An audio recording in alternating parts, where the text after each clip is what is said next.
In the bitter cold of Dakota Territory, January 1890, a pregnant widow named Abby Hartley finds herself stranded at a depot when a fierce blizzard halts all travel. Through the frost-covered window, she watches a young cowboy dragging a heavy sack of wood across the ice, tears streaming down his face. Something about his desperate struggle compels her to follow him through the storm. What she discovers in a crumbling shack changes everything she thought she knew about survival and sacrifice. Inside, she finds the cowboy's 6-year-old sister burning with fever, their parents recently buried, and only scraps of wood between them, and freezing to death. The same timber meant to warm the dying child had been saved to build their father's coffin. With her own unborn baby to protect and nowhere else to turn, Abby makes a choice that will test every ounce of courage she possesses. But when a ruthless timber baron threatens to destroy their fragile sanctuary, will two broken souls find the strength to forge an unbreakable bond? Before we jump back in, tell us where you're tuning in from. And if this story touches you, make sure you're subscribed, because tomorrow I've saved something extra special for you. The depot's freight room smelled of sawdust and old leather, mingling with the sharp bite of winter air that seeped through every gap in the weathered boards. Abigail Hartley pulled her woolen shawl tighter around her shoulders, feeling the weight of her unborn child pressing against her ribs as she shifted on the hard wooden bench. 6 months along now, and every movement reminded her of the life growing within her life that would never know its father. Thomas had been gone half a year come Tuesday. The mine collapse that took him had been swift, they'd told her, merciful in its quickness.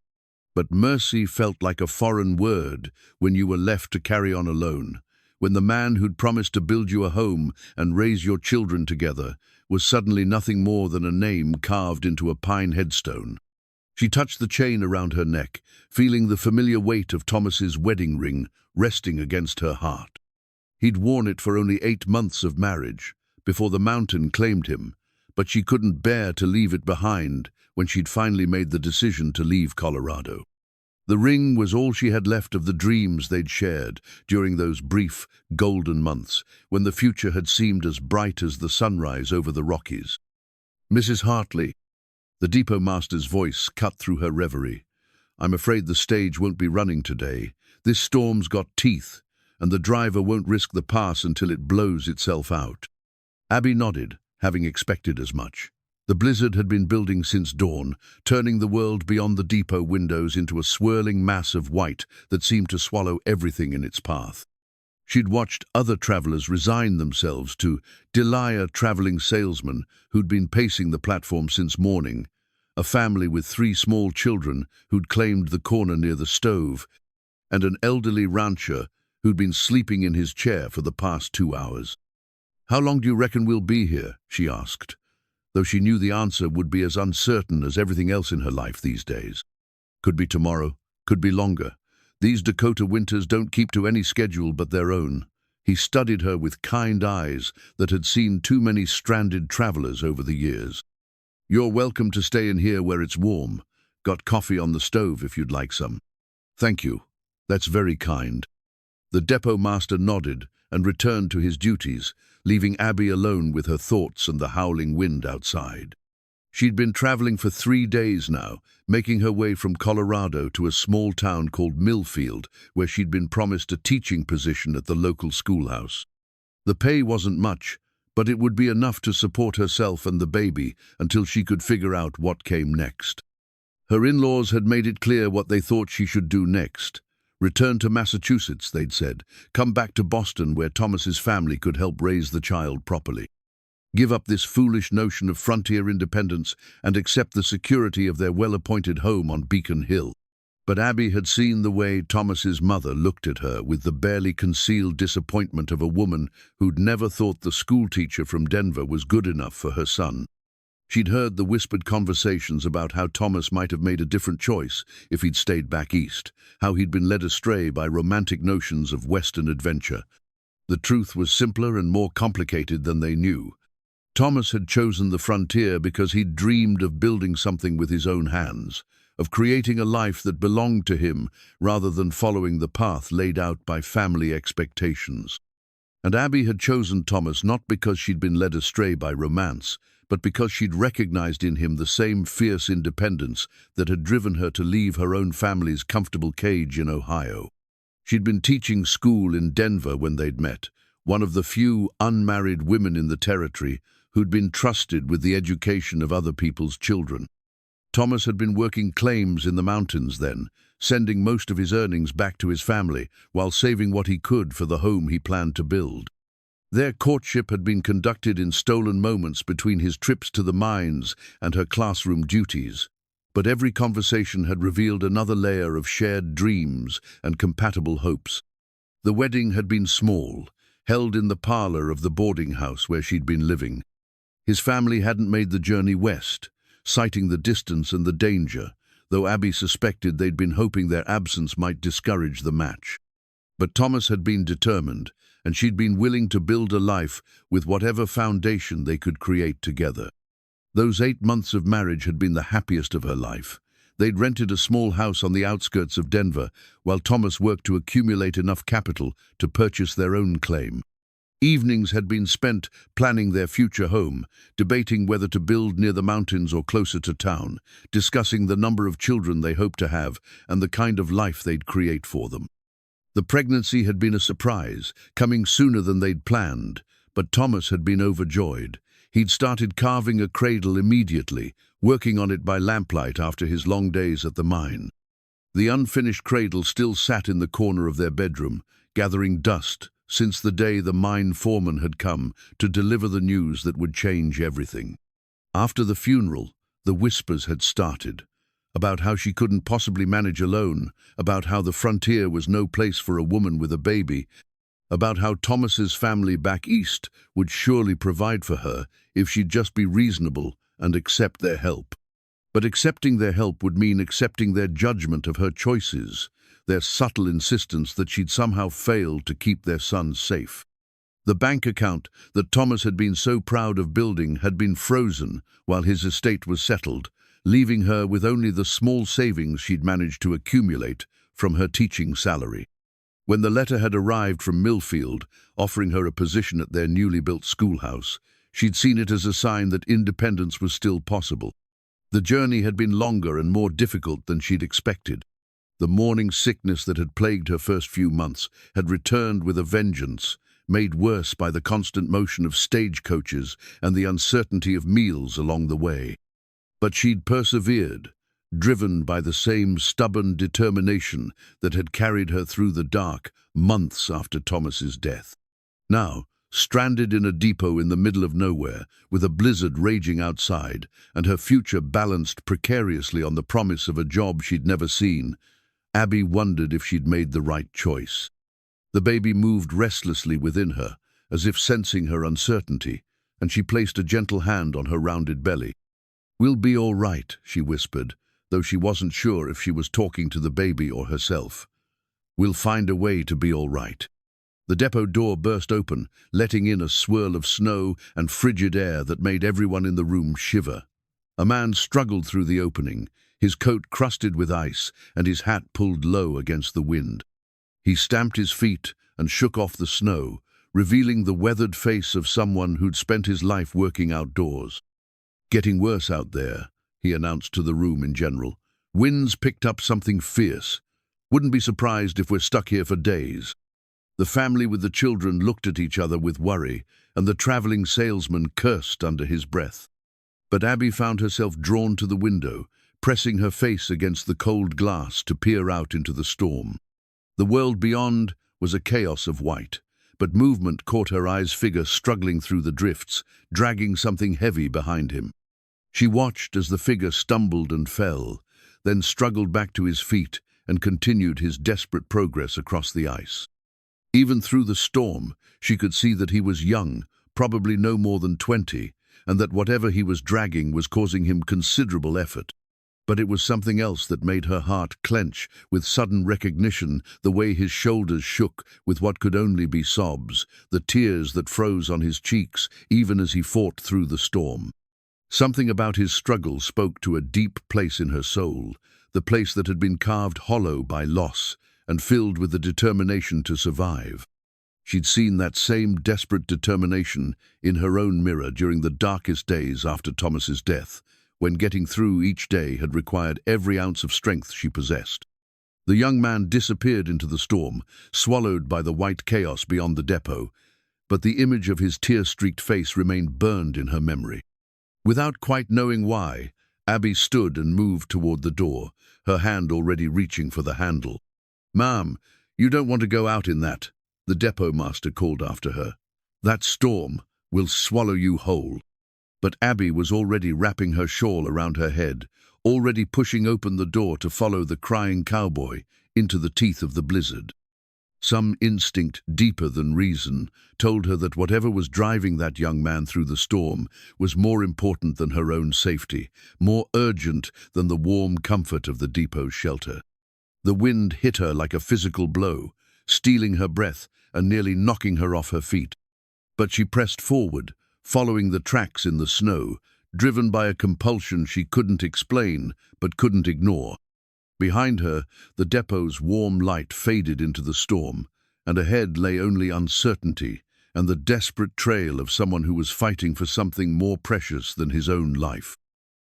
The storm struck Abby with the fury of a living thing, clawing at her shawl and driving needles of ice through every gap in her clothing.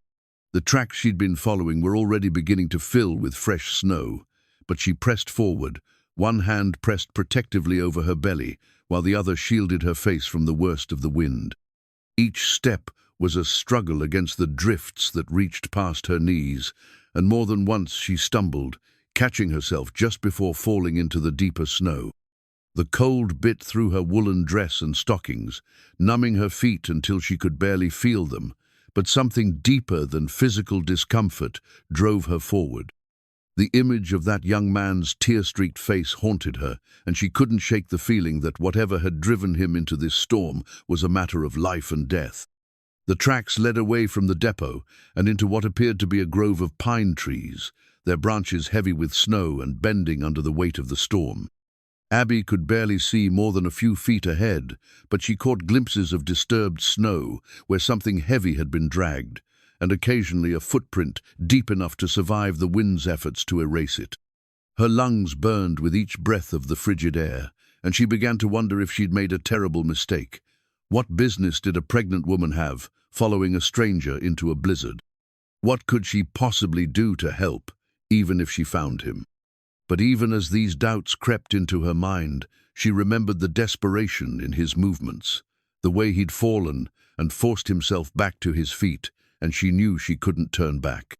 The trees grew thicker as she moved deeper into the grove, providing some shelter from the worst of the wind, but making navigation even more difficult.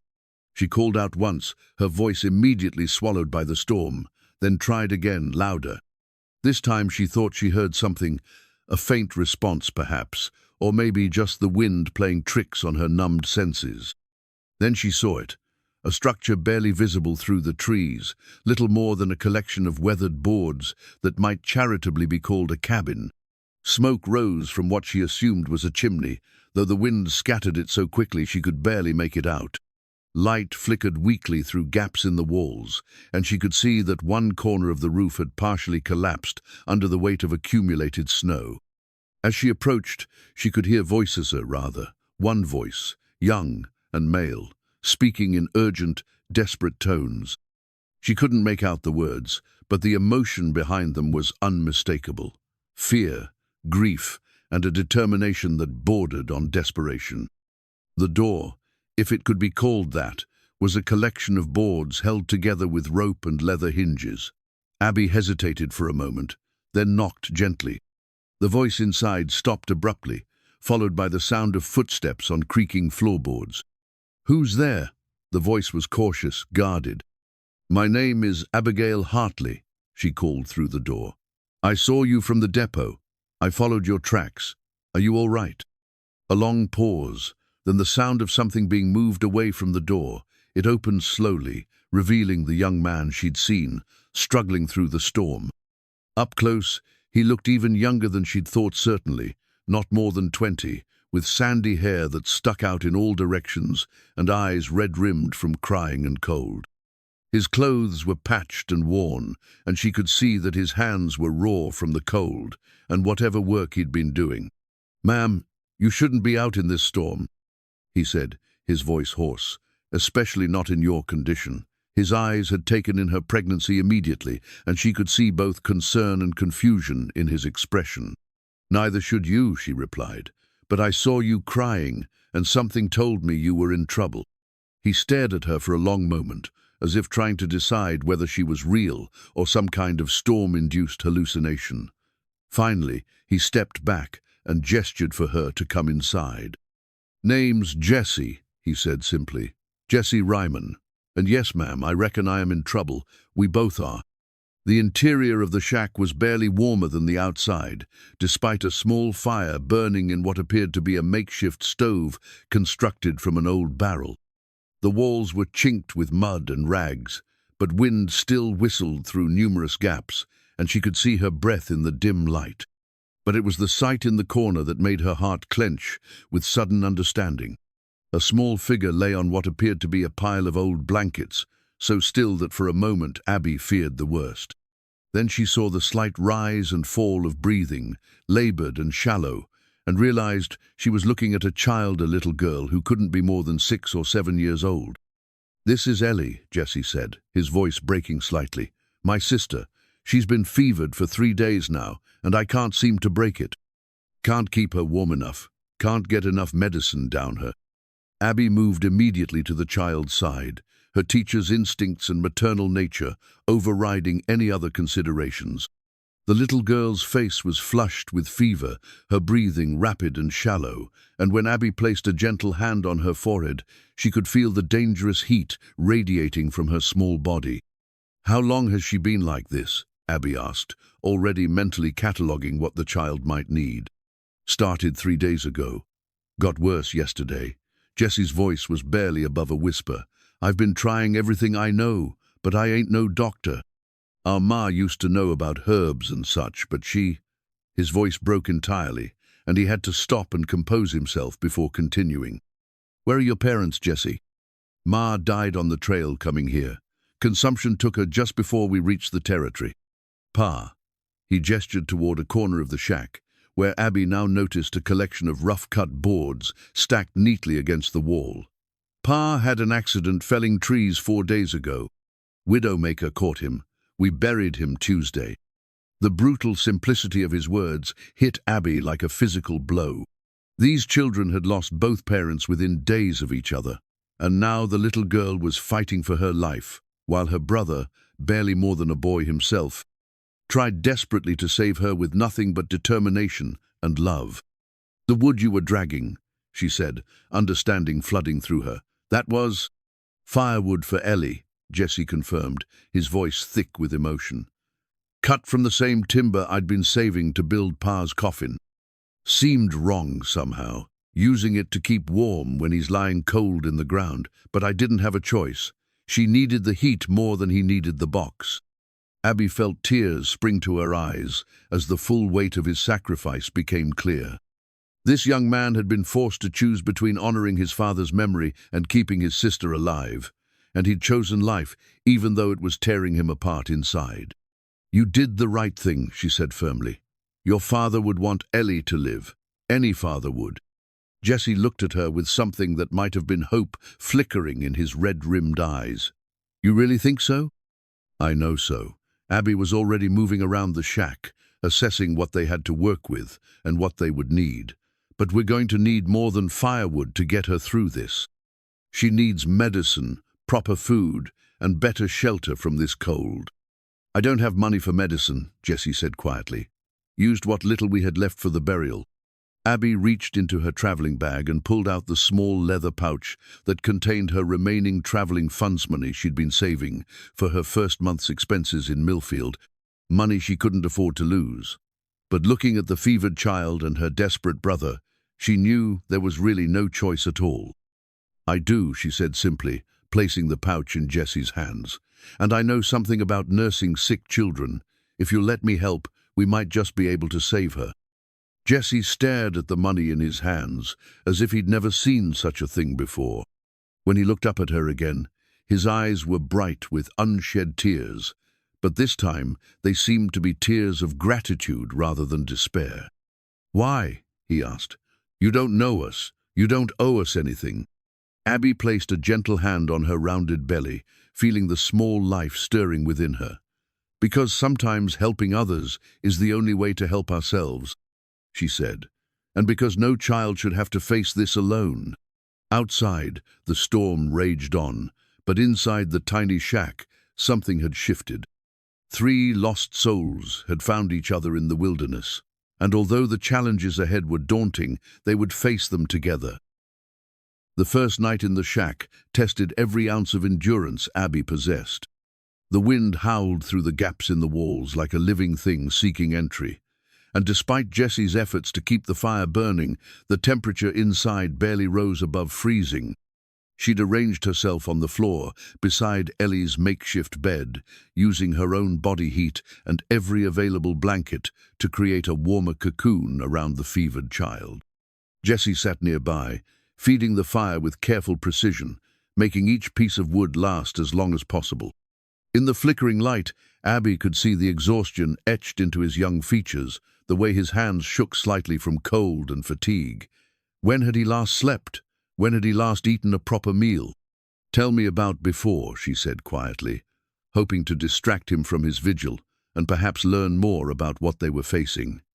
"Before your parents died, what was your family like?" Jesse was quiet for so long that Abby thought he might not answer.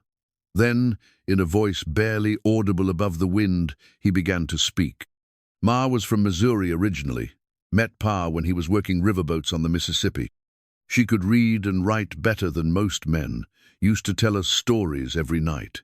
He paused to add another piece of wood to the fire. "Pa was a good man, worked hard, never raised his voice to us. When Ma got sick, he thought the dry air out here might help her lungs. Sold everything we had back in Missouri to make the trip." "How long were you traveling?" "Near on 3 months. Ma held on until we got here, like she was determined to see us settled before she let go." His voice caught slightly. "Pa found this place, said we could work the timber to pay for it. The man who owns the land, he had an arrangement with Pa, work off the debt, and the cabin and the surrounding acres would be ours." Abby felt a chill that had nothing to do with the cold air. "What kind of arrangement?" "Pa would fell trees for him, cut them to specification, said it would take about 2 years to work off what we owed." Jesse's expression darkened. "But the work was dangerous, and Pa wasn't used to it. Back in Missouri, he worked boats and did some farming. Tree work was new to him. And now the debt falls to you." "That's what the man says. Cornelius Blackwood, his name is. Owns most of the timberland around here, and a fair bit more besides." Jesse's jaw tightened. "Came by the day after we buried Pa, said the debt was still owed, and if I couldn't work it off, he'd take the cabin and everything else." The picture was becoming clearer, and Abby didn't like what she saw. A young man, barely out of boyhood, saddled with an impossible debt and responsible for a sick child. It was a situation ripe for exploitation, and this Blackwood character sounded like exactly the type of man who would take advantage of such desperation. "Can you read, Jesse?" He shook his head, looking embarrassed. "Ma was teaching me some, but there wasn't much time for schooling on the trail. Pa could make out his name and numbers for counting, but that was about it." Abby reached into her traveling bag and pulled out the leather-bound Bible she'd carried since her wedding day. It was one of the few possessions she'd kept from her old life, and Thomas had often read from it in the evenings during their brief marriage. "Would you like me to teach you?" she asked. "Reading, I mean. It might help you understand exactly what kind of arrangement your father made with this Blackwood fellow." Jesse's eyes widened with something that looked like hunger. "You do that? Teach me to read?" "I'm a school teacher," Abby said with a small smile. "It's what I do, and we're going to have plenty of time while we wait for this storm to pass and for Ellie to get better." She opened the Bible to the first chapter of Genesis, its familiar pages providing comfort in the strange surroundings. "We'll start with simple words. See here, in the beginning. Can you make out any of those letters?" For the next hour, while the storm raged outside and Ellie slept fitfully beside them, Abby guided Jesse through the basics of reading. His eagerness to learn was almost painful to watch, as if he understood instinctively that literacy might be his only weapon against those who would take advantage of his youth and inexperience. He was a quick student, picking up the letter sounds with surprising speed and showing a natural ability to understand how words fit together. When he successfully read his first complete sentence, and God saw that it was good, his face lit up with such joy that Abby felt tears spring to her eyes. "I did it," he whispered, as if afraid that speaking too loudly might break the spell. "I actually read words from a book." "You did indeed," Abby confirmed. "And with practice, you'll be reading as well as anyone." As if responding to the quiet celebration, Ellie stirred on her bed of blankets, making a small sound of distress. Abby immediately turned her attention to the child, checking her temperature and offering small sips of the willow bark tea she'd prepared earlier, using herbs from her traveling kit. "Is she getting better?" Jesse asked anxiously. "It's too soon to tell," Abby admitted, "but she's holding her own, and that's something. The fever hasn't gotten worse, which is a good sign." Jesse watched as Abby gently bathed Ellie's forehead with a damp cloth, marveling at the practiced way she moved, the natural competence she displayed in caring for the sick child. "You're real good with her," he said quietly. "You'll make a fine mother when your time comes." Abby's hand moved instinctively to her rounded belly. "I hope so. Sometimes I wonder if I'm strong enough, if I know enough to raise a child on my own." "You're strong enough," Jesse said with quiet conviction. "Anyone who'd follow a stranger into a blizzard to help people she don't even know, that's someone with strength to spare." They sat in comfortable silence for a while, taking turns feeding the fire and checking on Ellie. As the night wore on, Abby found herself thinking about the strange turns her life had taken. A week ago, she'd been a widow traveling alone to an uncertain future.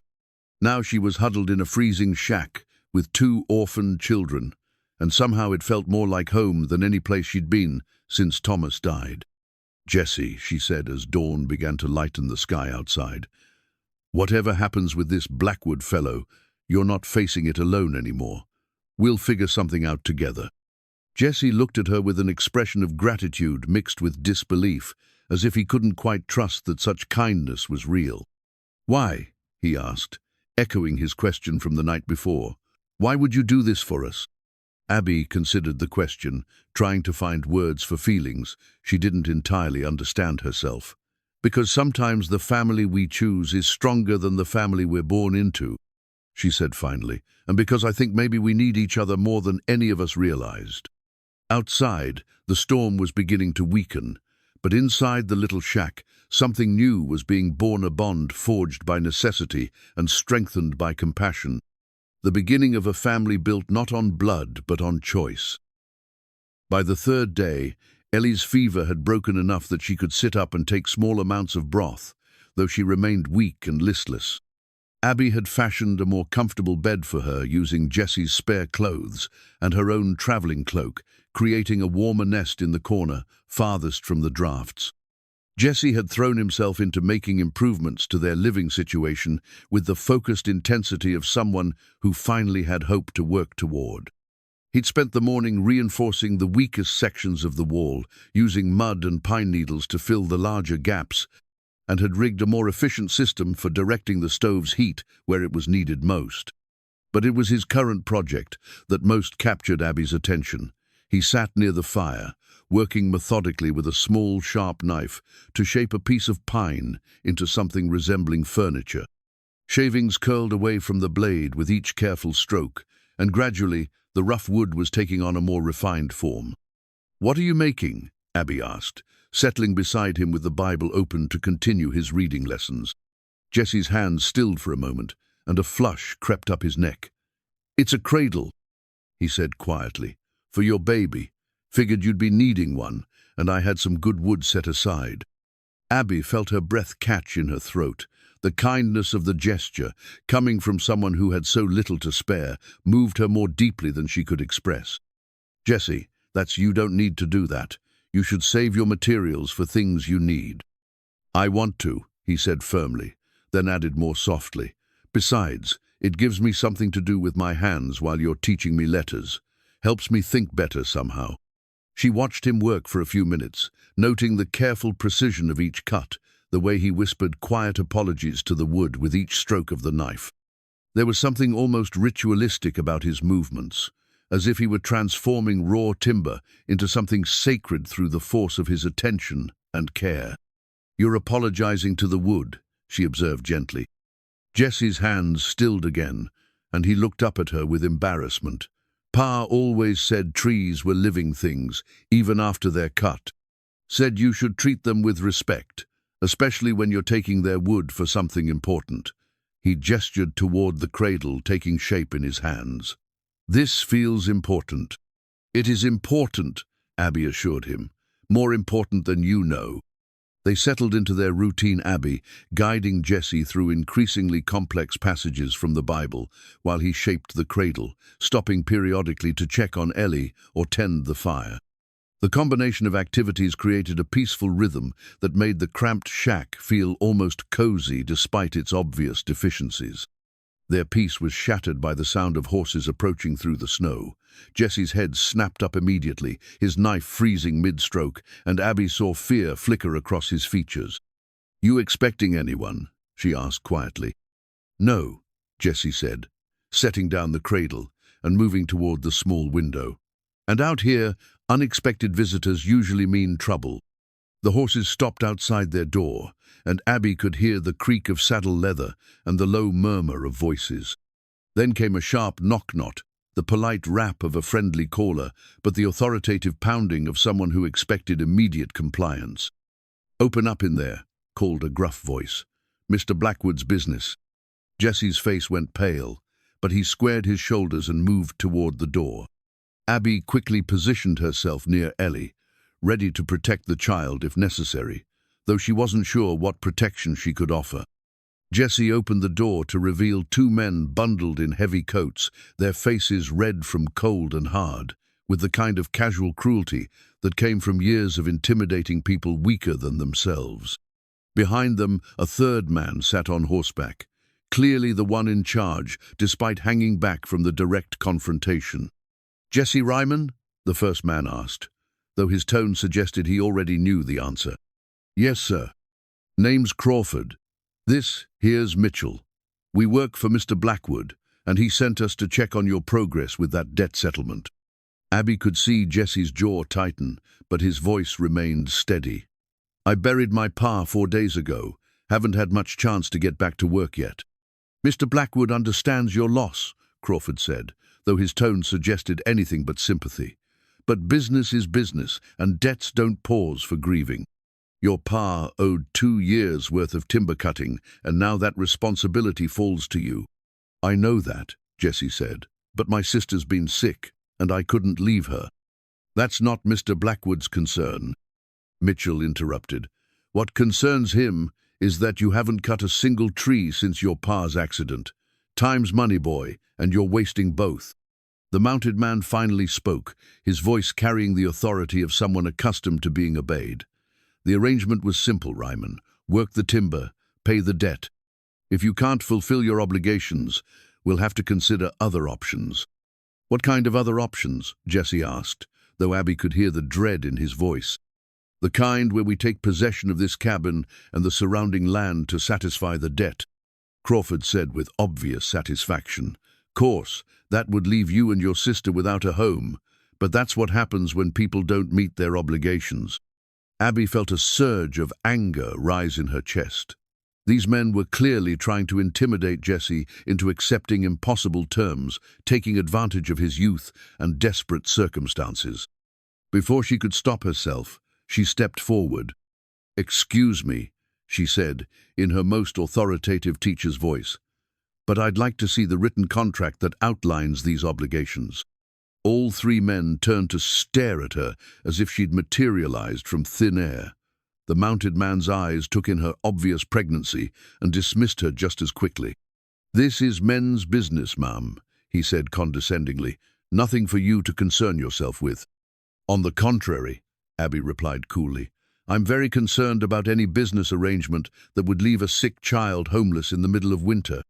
And as someone who can read legal documents, I'd be very interested in reviewing the terms of this supposed debt." Crawford and Mitchell exchanged glances, clearly uncertain how to handle this unexpected development. The mounted man, who must be Blackwood, himself studied Abby with sharper attention. "You can read?" he asked, as if the idea of a woman with such skills was barely credible. "I'm a school teacher," Abby said firmly, "and I know enough about contracts and legal obligations to recognize intimidation when I see it." Blackwood's expression hardened. The boy's father signed an agreement. The terms are clear. "Then you won't mind showing me the document?" Abby countered. "If the terms are as clear as you claim, there should be no problem with having them reviewed by someone who understands legal language." "We don't have to show you anything," Mitchell snarled. "You got no standing in this matter." But Blackwood held up a hand, silencing his subordinate. He studied Abby for a long moment, clearly reassessing the situation. "You're not from around here," he said finally. "Where exactly do you fit into all this?" "I'm someone who cares about justice," Abby replied evenly, "and about protecting children from predatory business practices." The words hung in the cold air like a challenge. Blackwood's eyes narrowed, and Abby realized she'd just made a very dangerous enemy. But looking at Jesse's pale, frightened face and thinking of little Ellie lying sick inside the cabin, she knew she couldn't have remained silent. "We'll be back," Blackwood said finally, wheeling his horse around. "And next time, we'll expect to see real progress on that debt. Boy, better hope he can swing an axe better than he can stand up to his betters." As the three men rode away, Jesse turned to Abby with a mixture of gratitude and terror in his eyes. "You shouldn't have done that," he said quietly. "Now he knows you're here, knows you're involved. That makes you a target too." Abby placed a protective hand over her belly, feeling the baby move restlessly as if sensing the tension in the air. "Then we'd better figure out exactly what we're up against," she said, "and we'd better do it fast." The paper Blackwood's men brought the next morning was even worse than Abby had feared. Crawford had arrived alone this time, throwing the document on the table with obvious contempt before departing without a word. The contract, if it could be called that, was written in dense legal language, clearly designed to confuse and intimidate anyone without formal education. Abby spread the document carefully on the rough wooden table, her teacher's training helping her pass the deliberately obfuscated terms. Jesse sat beside her, following along as she read aloud, his newfound reading skills allowing him to recognize some of the simpler words. "According to this," Abby said, her voice tight with controlled anger, "your father agreed to fell and process 50 acres of old-growth ponderosa pine in exchange for this cabin and the 5 acres immediately surrounding it." 50 acres? Jesse's voice cracked with disbelief. "Pa never said nothing about 50 acres. He said maybe 10, 15 at most." Abby continued reading, her expression growing darker with each clause. "It gets worse. The timber must be cut to specific dimensions, seasoned properly, and delivered to Blackwood's mill within 2 years. Any delays result in additional penalties, and if the contract isn't fulfilled exactly as written, all property reverts to Blackwood, along with any improvements made." "What kind of improvements?" "Any structures built, land cleared, or resources developed on the property." Abby set down the paper and rubbed her temples, feeling a headache building behind her eyes. "Jesse, this contract is designed to be impossible to fulfill. 50 acres of old-growth timber is a massive undertaking for a single man, even with proper equipment and experience." Jesse stared at the contract as if it were a snake that might strike at any moment. "So what you're saying is, no matter what I do, Blackwood gets to take everything?" "Not necessarily," Abby said, though she was trying to convince herself as much as him. "There might be legal grounds to challenge this. The terms are so unreasonable that a judge might find them unconscionable." "You think there's a judge within 200 miles of here who'd go against Cornelius Blackwood?" Jesse asked bitterly. "Ma'am, you don't understand how things work out here. Blackwood owns the mill, the general store, and half the businesses in town. He's got more money and influence than the rest of the territory combined." Abby had to admit he was probably right. Frontier justice often came down to who had the most power and resources, and they had neither. But there had to be something they could do, some way to fight back against this obvious exploitation. "Tell me about your father's death," she said suddenly. "You said it was an accident, a widowmaker. What exactly happened?" Jesse's face clouded with pain and something that might have been guilt. Pa was working a big ponderosa, one of the oldest trees on our land. He'd been at it for 2 days, making the cuts real careful-like, because Blackwood wanted the trunk in specific lengths. I was supposed to be helping him, but Ellie had taken sick that morning, and I stayed back to tend her. "So you weren't there when it happened?" "No, Mum. Found him when I came looking that evening. The tree had come down clean, right where he planned it. But somehow a big branch what they call a widowmaker had broken loose and caught him across the head." Jesse's voice dropped to barely above a whisper. "If I'd been there, maybe I could have warned him or helped him get clear." Abby reached over and placed a gentle hand on his arm. "Jesse, you can't blame yourself for what happened. Accidents happen in dangerous work, no matter how careful you are." But even as she said the words, something about the story bothered her. She'd heard Thomas talk about the dangers of logging during his brief stint working timber claims in Colorado, and widowmaker's heavy branches that broke loose during tree felling were indeed a constant threat. But experienced loggers were usually very aware of such dangers and took precautions accordingly. "Was your father experienced with tree work?" "Some," Jesse said. "He'd done logging back in Missouri, though not much. Mostly he worked the riverboats and did some farming. But he was careful about everything he did, always planning things out." "And Blackwood's men, when did they arrive after the accident?" Jesse's brow furrowed as he thought back. "Must have been the next morning. Crawford showed up just after dawn, said he'd heard about the accident in town. Offered to help with the burial arrangements, real generous-like." That struck Abby as odd. How would word of the accident have reached town so quickly, especially with the roads in poor condition? And why would Blackwood's men be so quick to offer help, only to turn around and demand immediate payment of the debt a few days later? "Jesse, I want you to think carefully about this. Was there anything unusual about the accident site? Anything that didn't look right?" "I don't know," Jesse said slowly. "I was so upset about Pa, I wasn't really looking at details." "Why? You think something wasn't right?"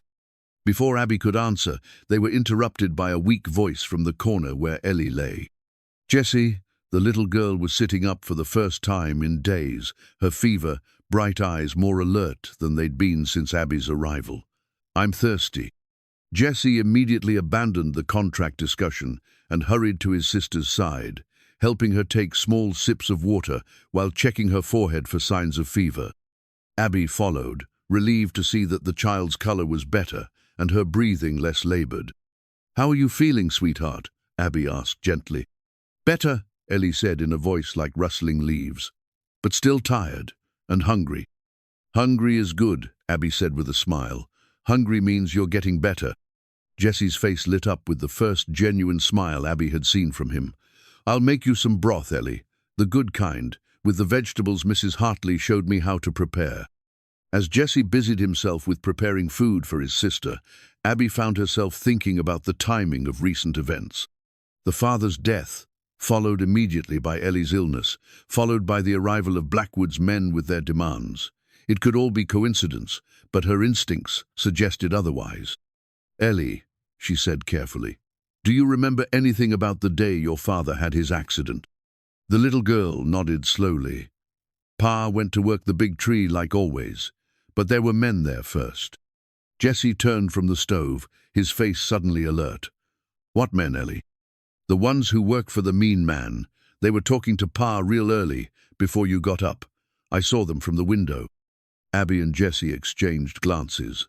This was the first mention of anyone else being at the accident site that morning.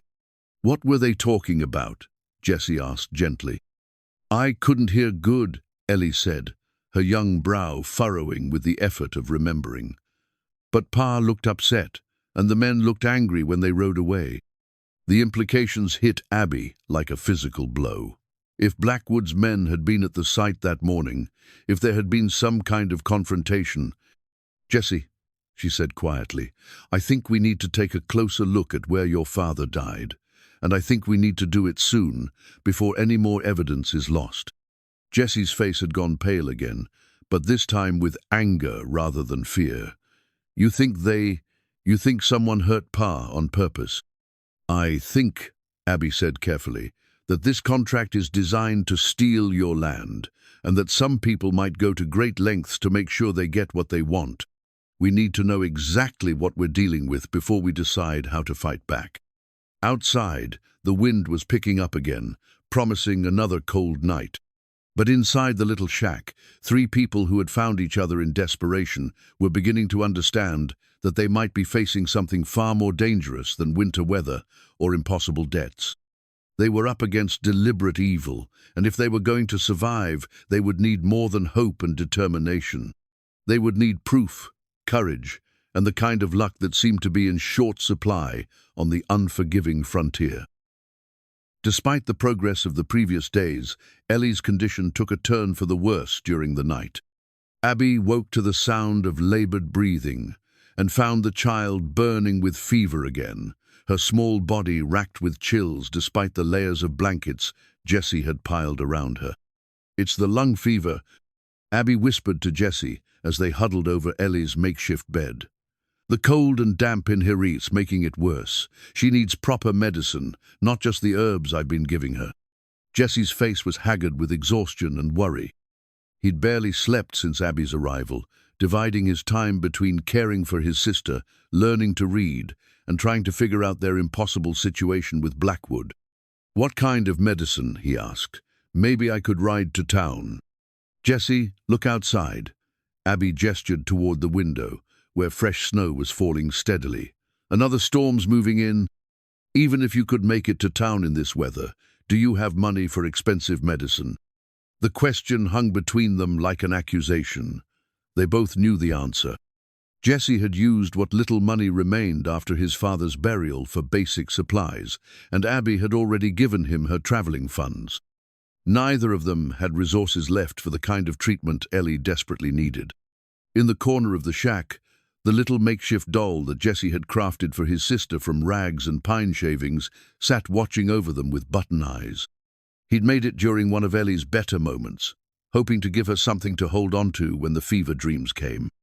Now it seemed to mock their helplessness, a fragile thing, trying to provide comfort in a world determined to destroy everything gentle and innocent. "There might be another way," Jesse said slowly, his voice heavy with reluctance. "Blackwood's contract, it specifies immediate employment if I agree to the terms. He'd advance money against future timber deliveries." "Jesse, no." Abby's response was immediate and fierce. "You read that contract yourself. The terms are impossible. He's designed it so you'll fail, and then he'll take everything anyway." "But Ellie would have medicine," Jesse said quietly. "She'd have a chance." Abby understood the desperate calculation running through his mind. Trade his future and his land for the possibility of saving his sister's life. It was exactly the kind of impossible choice that men like Blackwood counted on, forcing people to choose between certain loss and the faint hope of survival. "Let me think," she said. "There has to be another option." But as the day wore on and Ellie's condition continued to deteriorate, other options seemed increasingly unlikely. Abby had written letters to her in-laws in Boston, swallowing her pride to ask for emergency assistance, but even if they responded favorably, any help would be weeks away. Letters to the territorial authorities requesting investigation into Blackwood's business practices might eventually bear fruit, but again, time was a luxury they didn't possess. The storm that had been threatening all day finally arrived with full force as evening approached, sealing them inside the drafty shack with howling wind and driving snow. Abby found herself thinking about her unborn child, wondering if she was putting her baby at risk by staying in such harsh conditions. Her pregnancy was progressing normally, but the stress and cold couldn't be good for either of them. "Mrs. Hartley," Jesse said as they sat by the dying fire, Ellie finally sleeping fitfully between them. "I want to ask you something, but I don't want you to take it wrong." "What is it?" "Why are you really staying here? I mean, I'm grateful beyond words, But you could go back to that depot, wait for the stage, continue on to your teaching job. You don't owe us anything, and staying here, it's dangerous for you and your baby." Abby considered the question carefully. It was one she'd been asking herself repeatedly, especially as their situation grew more desperate and dangerous. "Do you remember what I told you about choosing family?" she said finally. "About how sometimes the people we choose to care about are more important than the ones we're born to." Jessie nodded. "I lost my husband 6 months ago," Abby continued. "Lost the life we'd planned together, the future we'd dreamed about. For months afterward, I felt like I was just drifting, going through the motions of living without really having anything to live for except this baby." She placed a hand on her rounded belly, feeling the small life stirring within her. "But here, taking care of you and Ellie, fighting for something that matters, it's the first time since Thomas died that I've felt truly alive, like I have a purpose beyond just surviving." Jessie was quiet for a long time, staring into the fire. When he finally spoke, his voice was thick with emotion. "I never had brothers or sisters, except Ellie," he said. "Never had much family at all, really, just Ma and Pa. But sitting here with you, learning to read, taking care of Ellie together, it feels like what family should be." "It is what family should be," Abby said softly. They sat in comfortable silence, listening to the storm rage outside and the sound of Ellie's breathing. Despite everything, the cold, the danger, the uncertainty, Abby felt a peace she hadn't experienced in months. But their peaceful moment was shattered by a new sound. The crack of breaking timber, followed by a crash that shook the entire structure. Jessie leaped to his feet, grabbing the lantern and rushing toward the source of the noise. "Part of the roof's caved in," he called back to Abby. "Snow's too heavy for those old boards to hold." Abby carefully lifted Ellie, blankets and all, and carried her away from the damaged section. The child stirred but didn't wake, lost in fever, dreams that might be a mercy given their deteriorating circumstances. "How bad is it?" she asked as Jessie examined the damage. "Bad enough," he said grimly. "We've lost about a quarter of our roof, and more sections look ready to go. We can't stay here much longer. It's not safe." "Where would we go?" Jessie was quiet for a moment, and when he answered, Abby could hear the defeat in his voice. "I could ask Blackwood for advance payment on the contract, enough to rent a room in town until spring, get proper medicine for Ellie." "And then what?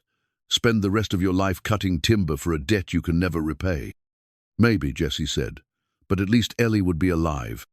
Abby looked around the damaged shack, at the snow beginning to accumulate on their floor, at the sick child who needed more help than they could provide. For the first time since she'd followed Jessie into the storm, she began to wonder if they were fighting a battle they simply couldn't win. Outside, the wind howled like something wild and hungry, and inside, 3 people who had found each other in the darkness tried to hold on to hope as their world continued to crumble around them. The discovery came by accident, as such things often do.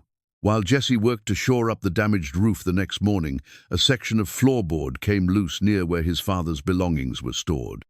Beneath the board, wrapped in oiled cloth and hidden in a makeshift cavity, was a leather portfolio that none of them had known existed. "Pa's handwriting," Jessie said with wonder as he opened the portfolio with reverent care. Inside were papersome, official-looking documents, others covered with his father's careful script, and a few that appeared to be maps or surveys of some kind. Abby set aside her mending and moved closer, her teacher's training making her eager to examine any written materials that might shed light on their situation. What she found made her catch her breath in surprise. "Jessie, this isn't just a property deed," she said, studying the first document carefully. "This is a mineral rights claim, filed with the Territorial Office. Your father didn't just own the surface rights to this land, he owned everything underneath it as well." Jessie's brow furrowed with confusion. "What's that mean exactly?"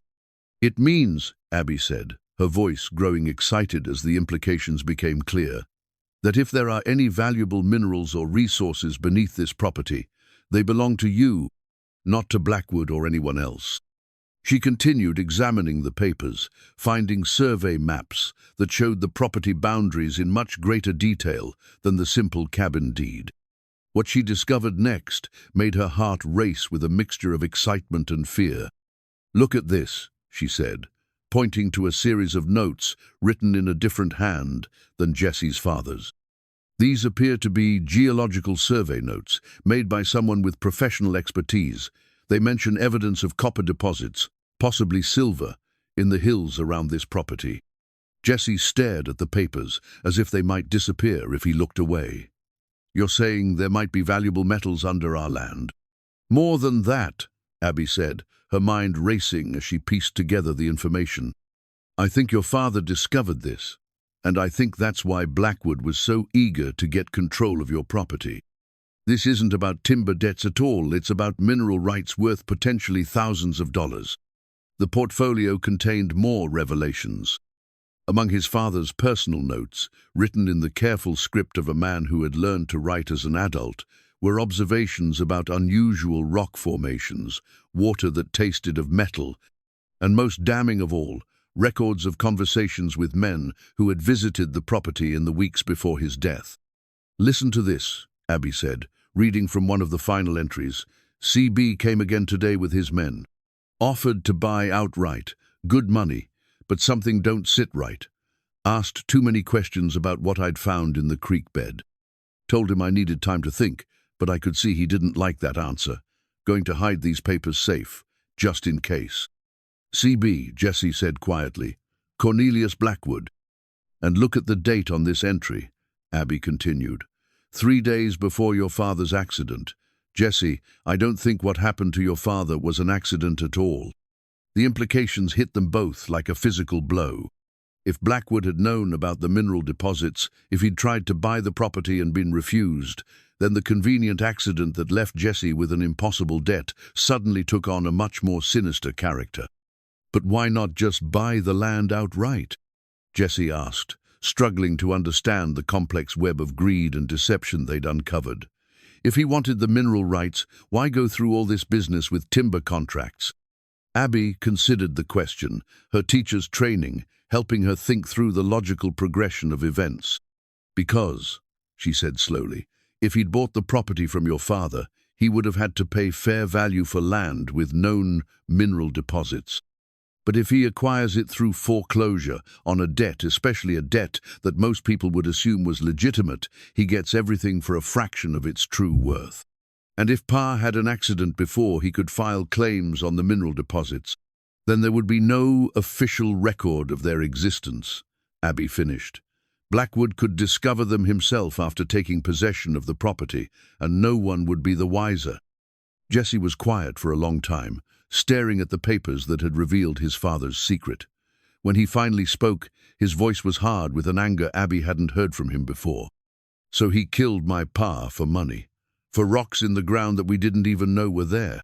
We don't know for certain that he killed your father," Abby said carefully, though her own suspicions were pointing in the same direction. "But we do know that these mineral rights change everything about your legal situation."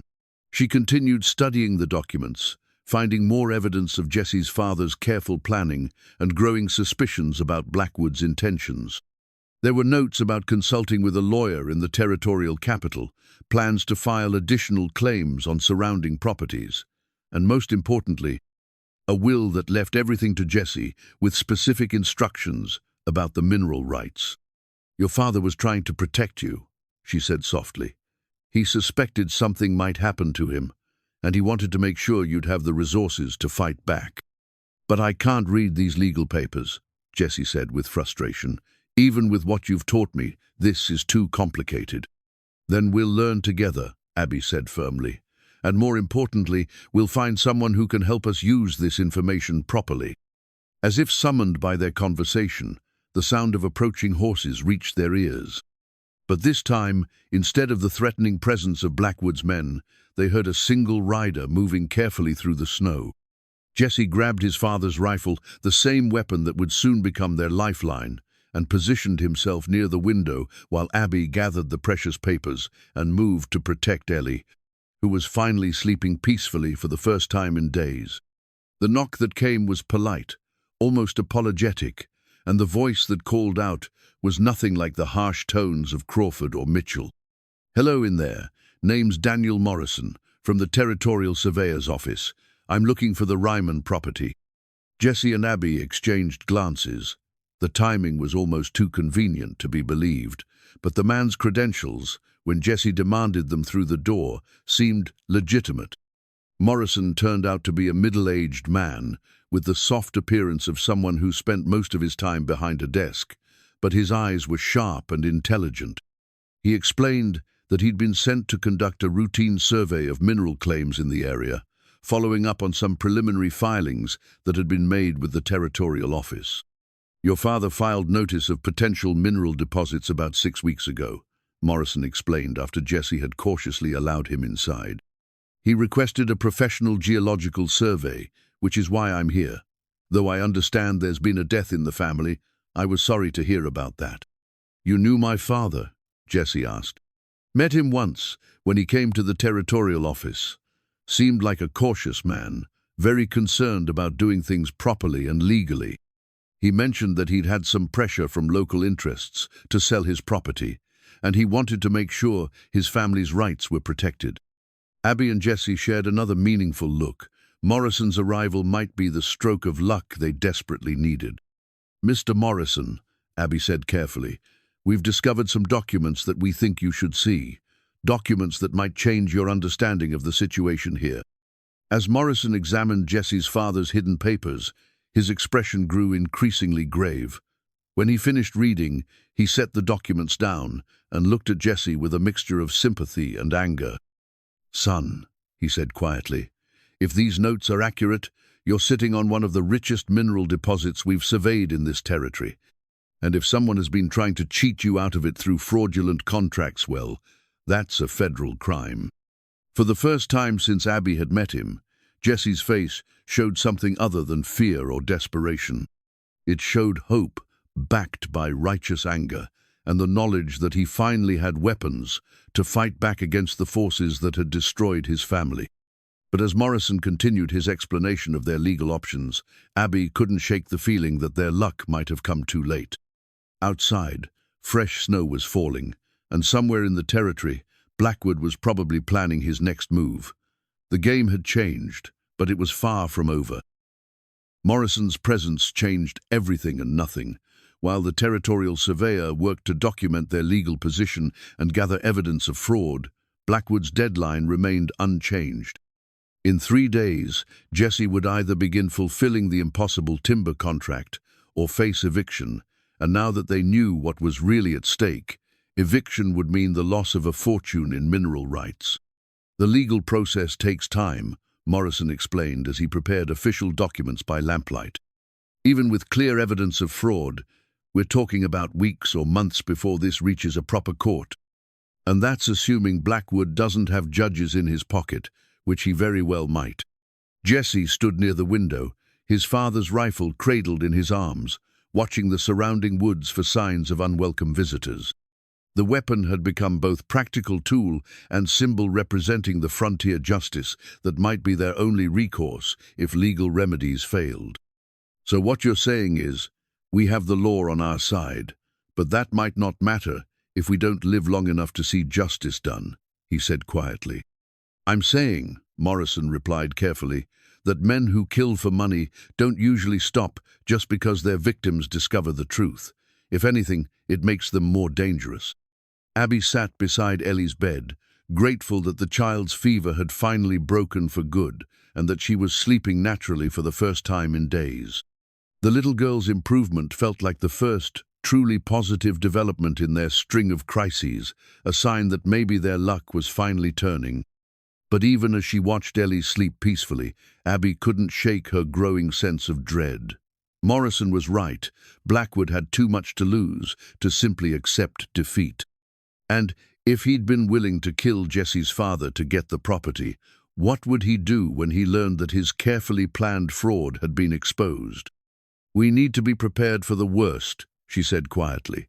"Blackwood's men will come, probably sooner than later. And when they do, they won't be interested in legal niceties." Jessie nodded grimly. Been thinking the same thing. This cabin's not defensible, especially with part of the roof gone. And even if we could hold them off for a while, they've got more men and better weapons. What about getting word to town? Morrison suggested. Surely there are law-abiding citizens who would object to this kind of behavior. You don't know Blackwood's influence around here, Jesse replied. He owns or controls most of the businesses in town.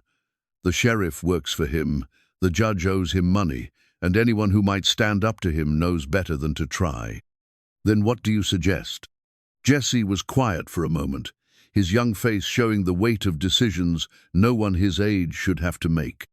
We make them think twice about coming here, he said finally.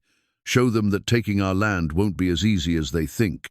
Over the next day, while Morrison continued his documentation work and Abby tended to Ellie's recovery, Jesse prepared their defenses with the methodical care his father had taught him. He knew every tree, every rock, every natural feature of their property, and he used that knowledge to create advantages that might help them survive what was coming. The damaged cabin became the center of a carefully planned defensive position. Jesse reinforced the remaining walls with timber from the collapsed roof section, creating firing positions that would allow them to defend multiple approaches. He cached supplies in hidden locations around the property: food, ammunition, medical supplies, so they could survive, even if forced to abandon the cabin itself. But it was his knowledge of the terrain that provided their greatest advantage. The property was surrounded by dense pine forest, with natural ravines and rocky outcroppings that could provide cover and concealment. Jesse had explored every inch of these woods as a child, and he used that intimate familiarity to plan escape routes and fallback positions. If they come in force, he explained to Abby and Morrison, we can't fight them head-on, but we can make them think twice about whether it's worth the cost. Morrison watched these preparations with growing unease.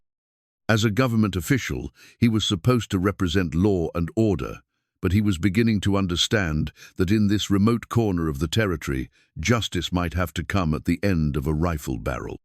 This is dangerous thinking, he warned. Even if you're in the right, taking up arms against Blackwood's men could be seen as insurrection. There could be consequences beyond just this immediate situation. What consequences? Jesse asked bitterly. You think the territorial government's going to send troops to arrest me for defending my sister and my land? More likely they'll pin a medal on Blackwood for cleaning up another troublemaker.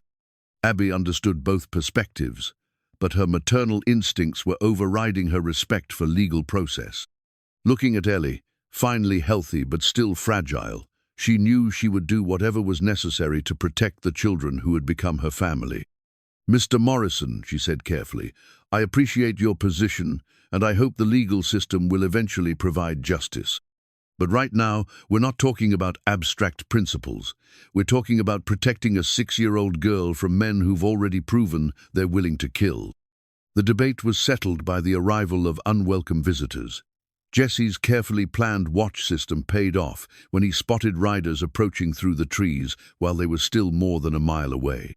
6 men, he reported after studying them through the scope on his father's rifle. Blackwood, Crawford, Mitchell, and 3 others I don't recognize. They're armed and moving with purpose. Morrison's face went pale. 6 men? For an eviction? They're not coming for an eviction, Abby said grimly. They're coming to eliminate witnesses and tie up loose ends. Jesse checked his weapons one final time, his father's rifle, a shotgun they'd found among the hidden supplies, and a pistol Morrison had insisted on contributing to their defense. It wasn't much against 6 experienced gunmen, but it would have to do. Mrs. Hartley, Jesse said formally, I want you to take Ellie and get to the fallback position I showed you. If things go bad, you keep moving toward town and don't look back. I'm not leaving you to face this alone, Abby said firmly. You've got your baby to think about, Jesse replied. And Ellie needs someone to take care of her if I don't make it through this. We all make it through this, Abby said with quiet conviction. Together, that's what families do. Jesse looked at her for a long moment, then nodded. The frightened boy, who had been dragging firewood through the storm, was gone, replaced by a young man who understood what he was fighting for and what he was willing to sacrifice to protect it. Morrison gathered his documents, preparing to hide them in case the worst happened. "If I don't survive this," he told Jesse, "these papers need to get to the territorial capital. They're your proof of legal ownership and evidence of Blackwood's fraud." "You'll survive it," Jesse said confidently. "We all will, but just in case, I know where to send those papers." Outside, the sound of approaching horses grew louder. Blackwood's men were making no effort at stealth. They clearly expected this to be a simple matter of overwhelming force. They had no idea that their intended victims had spent the last 2 days preparing for war. As the riders entered the clearing around the cabin, Jesse took his position at the reinforced window, his father's rifle steady in his hands. Abby crouched nearby with Ellie, ready to move quickly if the situation deteriorated. Morrison clutched his precious documents, probably wondering how a routine survey had turned into a life-or-death struggle. Blackwood's voice carried clearly across the snow-covered ground. "Ryman, come out and let's settle this business properly. No need for anyone to get hurt if you're reasonable." Jesse's response was equally clear. "The only business we have is you leaving our property. Now." "Your property?" Blackwood's laugh was harsh and mocking. "Boy, you don't own anything but the debt your father left you, and that debt comes due today." "Maybe you should ask Mr. Morrison here about that," Jesse called back. "He's got some interesting things to say about our mineral rights." The silence that followed was telling. Blackwood had clearly hoped that Morrison's presence was coincidental, or that the surveyor could be dealt with quietly after the main business was concluded. Now he realized that his carefully laid plans had been exposed. When Blackwood spoke again, his voice had lost all pretense of civility.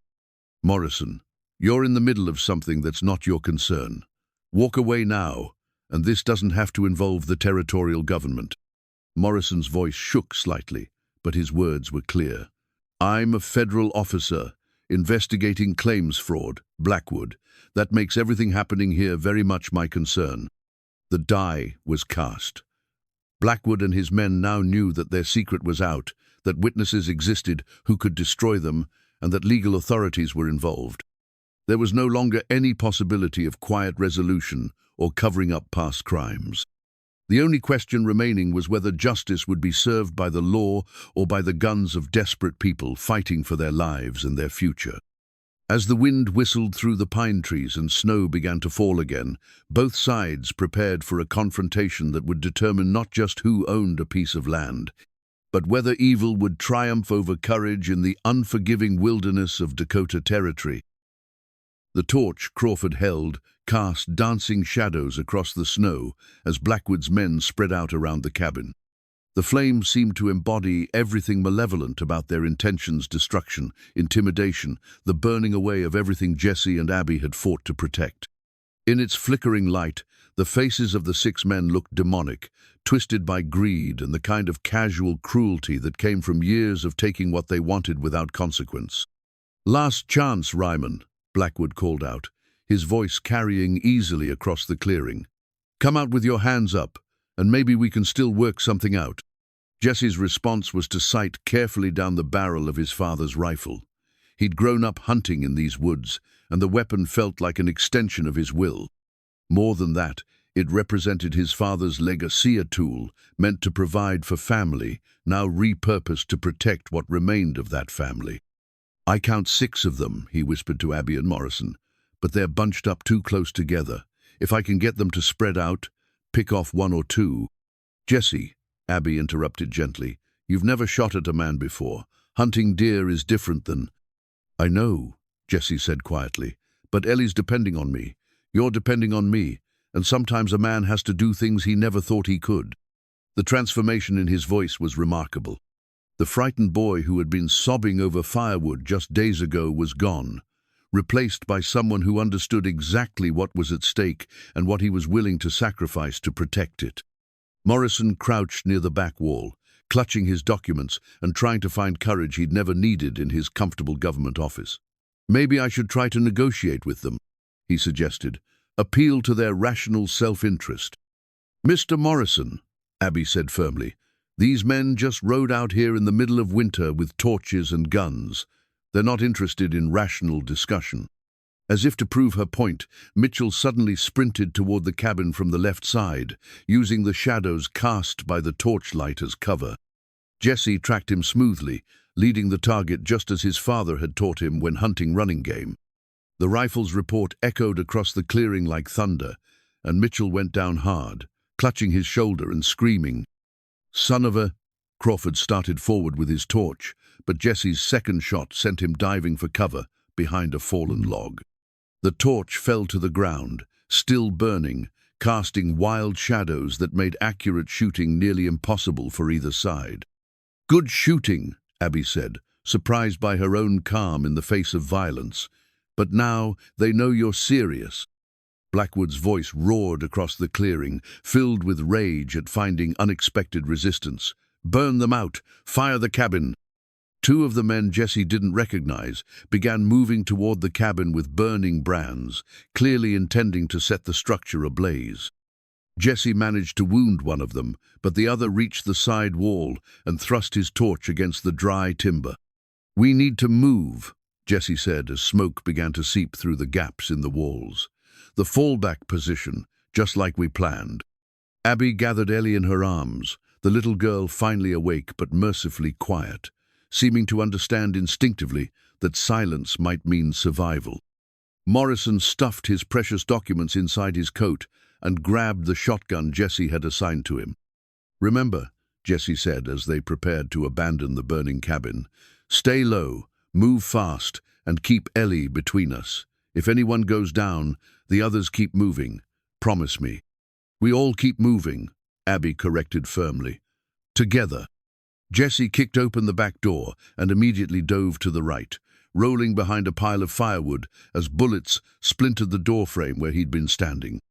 Abby followed, carrying Ellie and moving with surprising agility despite her pregnancy.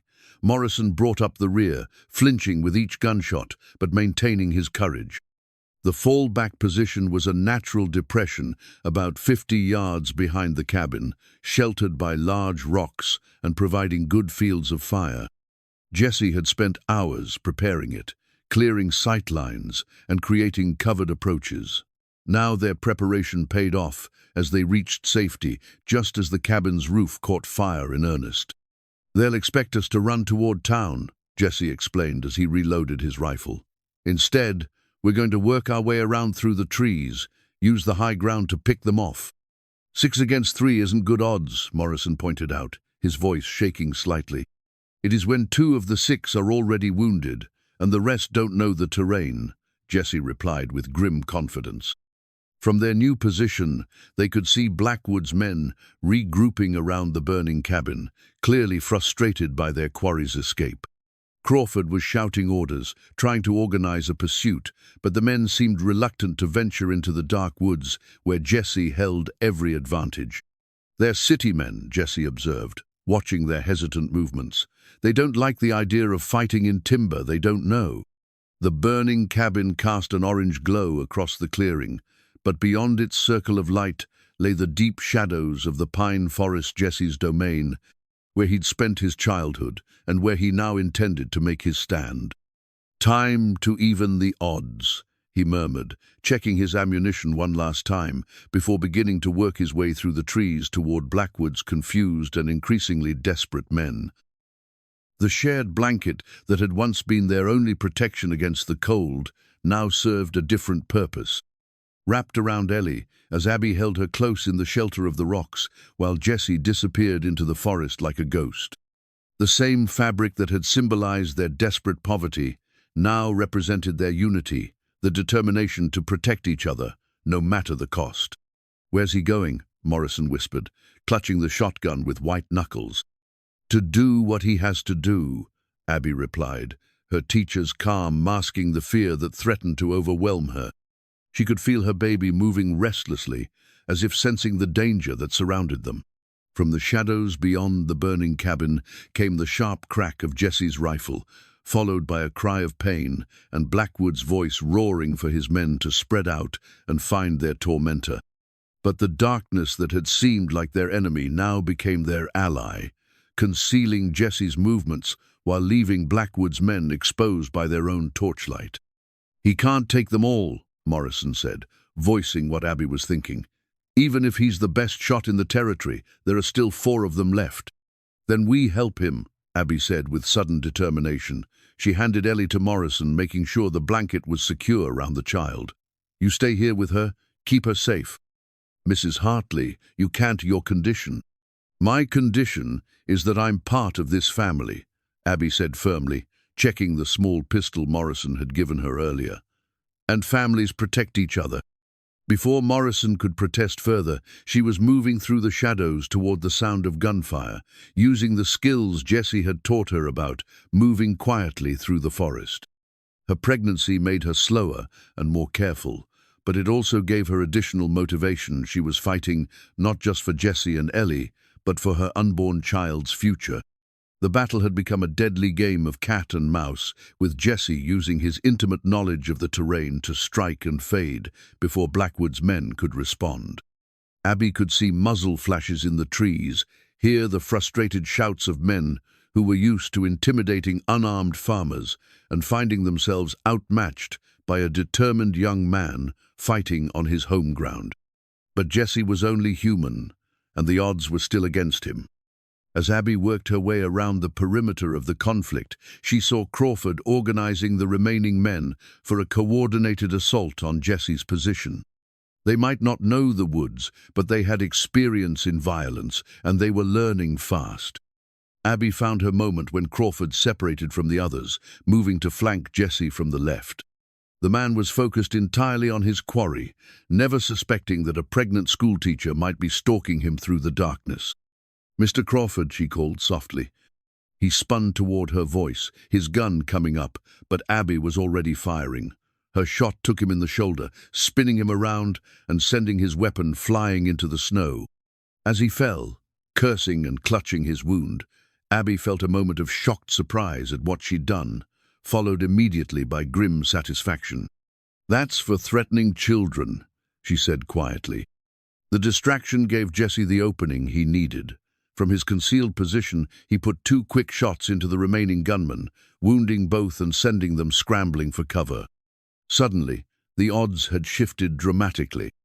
Blackwood found himself alone and exposed, his hired guns either wounded or demoralized, his carefully planned intimidation turned into a rout.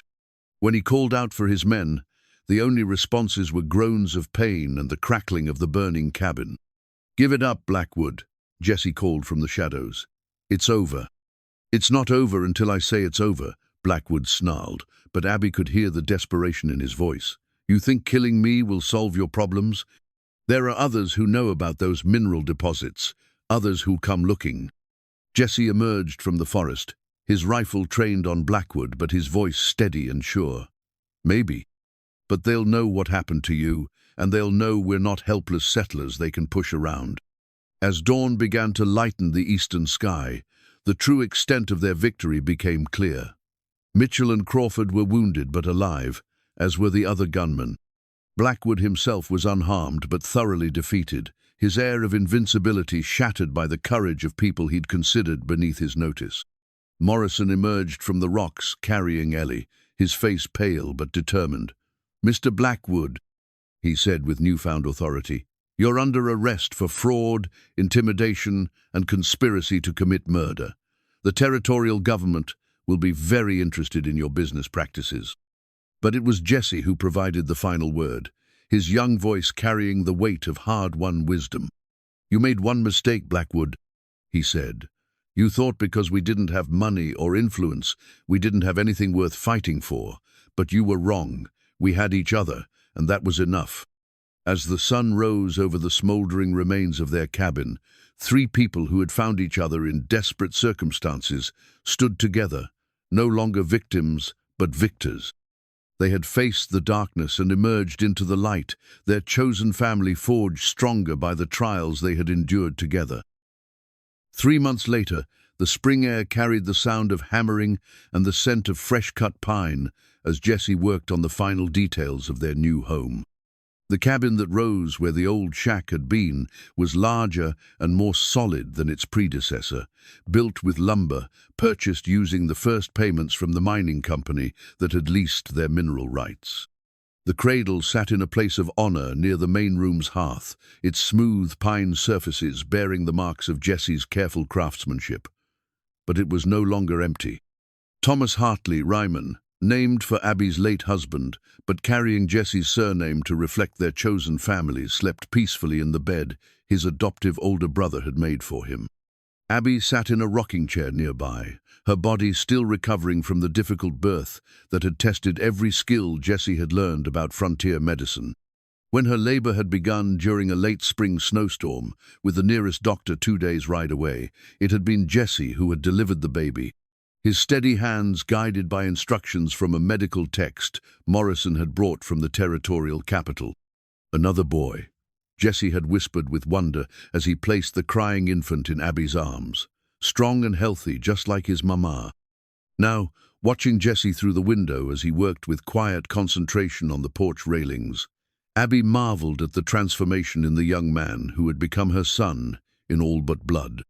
The frightened boy dragging firewood through a blizzard was gone, replaced by someone who carried himself with quiet confidence and spoke with the authority of someone who had faced the worst life could offer and emerged victorious. "Jesse," she called, "come in and rest for a while. The porch will still be there tomorrow." He set down his tools and wiped his hands on a clean rag before entering the cabin, his eyes immediately going to the baby in the cradle, and then to Ellie, who sat at the kitchen table, laboriously copying letters from the primer Abby had ordered from back east. "How's the reading lesson going?" he asked his sister, ruffling her hair with genuine affection. "Good," Ellie said proudly, holding up her slate. "Look, I can write my whole name now." Jessie examined her work with the seriousness it deserved. "That's beautiful writing, Ellie. Ma would be proud." The mention of their mother no longer brought pain, but rather a gentle sadness mixed with gratitude for the lessons she'd taught them about love and perseverance. The same was true when they spoke of their father, whose hidden papers had ultimately saved them all. "Any word from Morrison?" Abby asked as Jesse settled into his own chair near the fire. "Got a letter yesterday," Jesse said, pulling out a folded paper from his shirt pocket. "Blackwood's trial is finally scheduled for next month. Morrison says they've got enough evidence to put him away for a long time, maybe forever. And his men? Crawford and Mitchell turned evidence against him in exchange for lighter sentences. Seems they're real eager to tell what they know about Blackwood's other business dealings once they realized he wasn't going to be around to protect them." Abby nodded with satisfaction. Justice had moved slowly, as it often did on the frontier, but it had moved surely. The territorial authorities had been shocked by the extent of Blackwood's fraud and intimidation, and his arrest had encouraged other victims to come forward with their own stories of exploitation and abuse. "There's something else," Jesse said, his voice taking on a formal tone that Abby had learned to recognize. "Morrison's offered me a job with the Territorial Surveyor's Office. Says I know these mountains better than anyone, and with my reading skills improving, I could help with the legal side of mineral claims." Abby felt a pang of loss at the thought of Jesse leaving, even though she knew such opportunities were rare for young men on the frontier. "What did you tell him?" "Told him I'd have to talk it over with my family first," Jesse said with a smile. "Can't make important decisions without consulting the people who matter most." The word family still had the power to move Abby deeply. In the space of a few months, she'd gone from being a lonely widow with an uncertain future to being part of something larger and more precious than she'd ever imagined. Jesse had legally adopted her surname when he'd married her in a simple ceremony the previous month, making their chosen bonds official in the eyes of the law. "It's a good opportunity," she said carefully. "You shouldn't pass it up on our account." "Maybe," Jesse said. "But Morrison says the job would be based here, working out of our own property. Seems the territorial government wants to establish a permanent surveying station in this area, given all the mineral activity. So you wouldn't have to leave. Wouldn't have to leave, and would have steady income on top of what we're getting from the mining leases." Jesse's practical nature showed through his excitement. Enough to send Ellie to a proper school when she's ready, maybe even back east to one of those fancy colleges if she wants. Ellie looked up from her letters with interest. What's a college? A place where people go to learn everything there is to know, Abby explained. Where you could become a teacher, or a doctor, or anything else you set your mind to. Could I learn to be a surveyor like Jessie? You could learn to be anything you want, Jessie said firmly.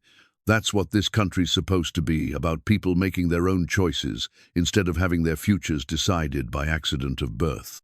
As the evening wore on and they settled into their comfortable routine, Jessie reading aloud from a novel while Abby mended clothes and Ellie played with her doll, Abby reflected on the strange paths that had brought them together.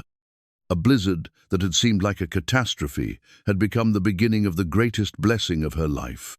Outside, the wind still whispered through the pine trees, but now it spoke of promise rather than threat.